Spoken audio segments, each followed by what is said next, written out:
To boost FPS and performance in Marathon, first of all, you will need to open the settings for your game. Then navigate to video options right here. And firstly, let's go for graphics quality.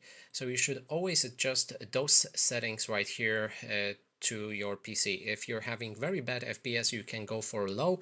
If you're having mid FPS, you can go for a medium. If you're having a high FPS, you can go for high, and etc. So just experiment with those settings, see which one gives you the best performance and graphics ratio.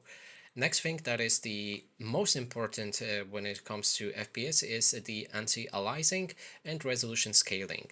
So we can go for this option right here, and depending on your graphics card, we'll focus on those two options, AMD FSR and NVIDIA DLSS. If you're using AMD, then go for AMD card, then go for AMD FSR. If you're using the NVIDIA card, you can go for NVIDIA DLSS, and NVIDIA DLSS may not be supported by some older graphics cards, so from NVIDIA. So in this case, just go for AMD FSR instead. After selecting your option, you can go for resolution scaling, and then again you can change those options on the go when you're even when you're playing the game itself. So if you're having bad FPS, go for ultra performance or performance. If you have the kind of medium FPS, you can go for balanced.